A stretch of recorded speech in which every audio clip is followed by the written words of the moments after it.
El fin de la Primera Guerra Mundial provocó una serie de cambios en la mentalidad de la cultura occidental que vinieron a cuestionar y criticar el pensamiento decimonónico, basado en las estructuras del racionalismo, la idea del progreso indefinido y el liberalismo como modelo político y económico.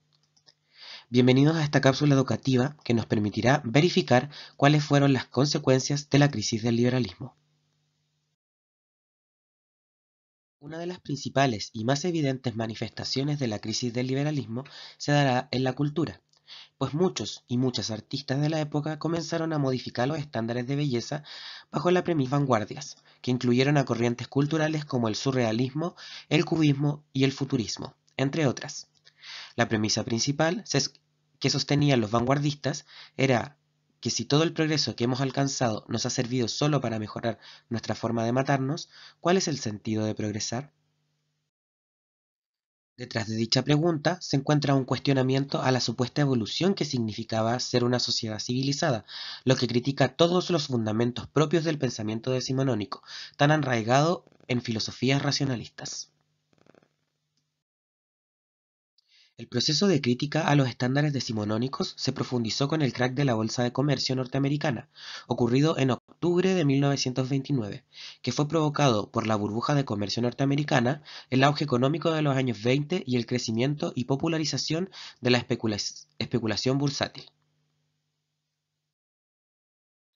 Dentro de las consecuencias de la crisis se pueden contar los numerosos quiebres bancarios que provocaron una reducción de los créditos de consumo y a la producción, lo que a su vez se tradujo en quiebres industriales, comerciales y agrícolas.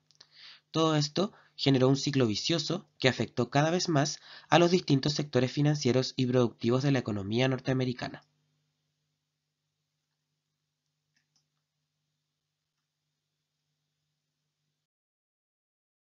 Para paliar los efectos de la crisis, Estados Unidos, bajo la administración de Franklin Delano Roosevelt, implementó una serie de políticas económicas que recibieron el nombre de New Deal y que consistieron en una mayor intervención estatal en el mercado a través de la inyección de dinero en el sector agrícola, industrial y financiero, además de una fuerte política de obras públicas.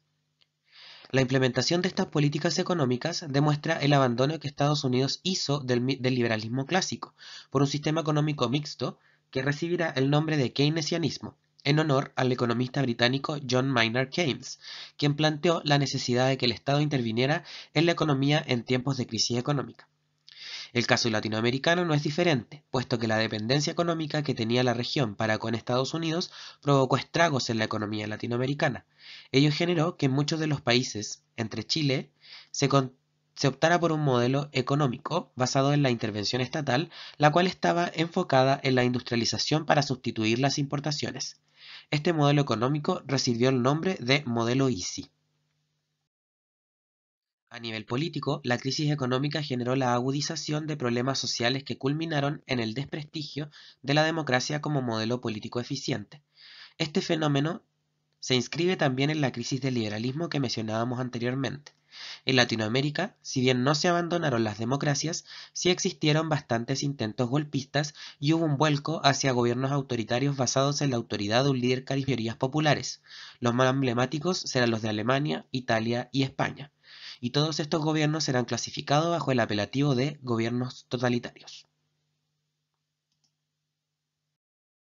En Italia, incluso antes de la crisis económica de 1929, Benito Mussolini y su grupo paramilitar fascista, conocido como los Camisas Negras, venían ganando popularidad debido a su discurso ultranacionalista, autoritario y antidemocrático.